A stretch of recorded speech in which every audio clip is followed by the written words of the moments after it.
लतो आज मैं आपको एक अनोखी रहस्यमय कहानी सुनाऊंगा। अगर आप चैनल पर नए हैं तो अभी सब्सक्राइब कर ले तथा कहानी पूरा देखें। अंत में एक अनोखा रहस्य छुपा है। धन्यवाद। तो सुनिए। बहुत समय पहले की बात है। समुद्र के तट पर बसे एक छोटे से गांव में आर्यन नाम का एक युवक रहता था। वह अन्य मछुआरों की तरह जाल फेंक कर मछल छोटी या नहीं पकड़ता था, बल्कि उसका काम समुद्र की लहरों द्वारा किनारे पर छोड़े गए टूटे हुए शंखों और पत्थरों को इकट्ठा करना था। आर्यन जन्म से बोल नहीं सकता था, लेकिन उसका मन महादेव की भक्ति में निरंतर डूबा रहता था। गांव के लोग उसे मौन भक्त कहते थे। आर्यन हर शाम समुद्र के किनारे बैठकर रेत से एक छोटा सा शिवलिंग बनाता और उन टूटे हुए शंखों से उसे सजाता। लोग उसका मजाक उड़ाते कि वह बेकार की चीजों से महादेव की पूजा करता है, जबकि मंदिर के पुजारी सोने के पात्रों और शुद्ध दूध से अभिषेक करते हैं। एक बार उस तट पर एक भयंकर समुद्री तूफान आया। कई दिनों तक समुद्र अशांत रहा और मछुआरे समुद्र में नहीं जा सके। गांव में भूख की स्थिति पैदा हो गई। गांव के पुजारी ने घोषणा की कि महादेव रुष्ट है और उन्हें प्रसन्न करने के लिए एक बहुमूल्य रत्न समुद्र को अर्पित करना होगा। गांव के पास केवल एक ही बेशकीमती हीरा था, जो उनके पूर्वजों का था। जब पुजारी उस हीरे को लेकर समुद्र में फेंकने गए, तो समुद्र की लहरों ने उसे स्वीकार नहीं किया और हीरा बार बार किनारे पर वापस आ जाता। पूरा गांव भयभीत हो गया। तभी सबने देखा कि आर्यन, जो तूफान की परवाह किए बिना अपनी झोपड़ी में बैठा था, एक पुराने फटे हुए जाल में उन टूटे हुए पत्थरों और शंखों को बांध रहा है, जिन्हें लोग कचरा समझते थे। वह चुपचाप उठा और समुद्र की विकराल लहरों की ओर बढ़ने लगा। लोगों ने उसे रोका। मूर्ख, जब कीमती हीरा काम नहीं आया तो तेरा ये कूड़ा क्या करेगा। आर्यन नहीं रुका। वह कमर तक गहरे पानी में गया और अपना वह जाल समुद्र को समर्पित कर दिया। जैसे ही वह जाल पर पानी में डूबा, एक चमत्कार हुआ। समुद्र की लहरें शांत होने लगी और काले बादल छट गए। तभी पानी के भीतर से एक मंद प्रकाश उभरा और स्वयं महादेव एक बालक के रूप में प्रकट हुए। उनके गले में मुंडमाला नहीं, बल्कि आर्यन द्वारा चढ़ाए गए वही टूटे हुए शंखों की माला थी।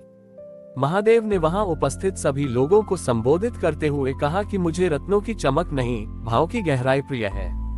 आर्यन के ये टूटे हुए शंख उसके परिश्रम और अटूट विश्वास के प्रतीक हैं। जिस वस्तु को संसार व्यर्थ समझकर त्याग देता है, यदि उसे प्रेम से मुझे अर्पित किया जाए, तो वह मेरे लिए ब्रह्मांड के सबसे बड़े रत्न से भी अधिक मूल्यवान हो जाती है। महादेव के अंतर ध्यान होते ही आर्यन के बोलने की शक्ति वापस आ गई। उसका पहला शब्द ओम नमः शिवाय था। उस दिन के बाद से गांव वालों ने जान लिया कि भक्ति वैभव में नहीं, बल्कि समर्पण में होती है। वह स्थान आज भी शंखेश्वर महादेव के नाम से जाना जाता है, जहां भक्त आज भी कीमती उपहारों के बजाय समुद्र के साधारण शंख अर्पित करते हैं। ये कथा हमें सिखाती है कि हम ईश्वर को क्या देते हैं, यह महत्वपूर्ण नहीं है। हम उसे किस भाव से देते हैं, केवल वही मायने रखता है। आर्यन को वाणी मिलने के बाद पूरे गांव में महादेव की जय जयकार होने लगी। लेकिन इस चमत्कार के बाद आर्यन के मन में एक नई दुविधा ने जन्म लिया। अब तक वह मौन रहकर केवल महादेव से ही बात करता था, पर अब जब उसके पास शब्द थे, तो संसार की बातें उसे विचलित करने लगी। लोग दूर दूर से उसके पास आने लगे और उसे किसी सिद्ध पुरुष की तरह पूजने लगे। कोई धन मांगता तो कोई संतान। आर्यन को लगा कि शब्दों के इस कोलाहल में वह महादेव की उस शांत आवाज को खो रहा है, जो वह पहले अपने भीतर सुनता था।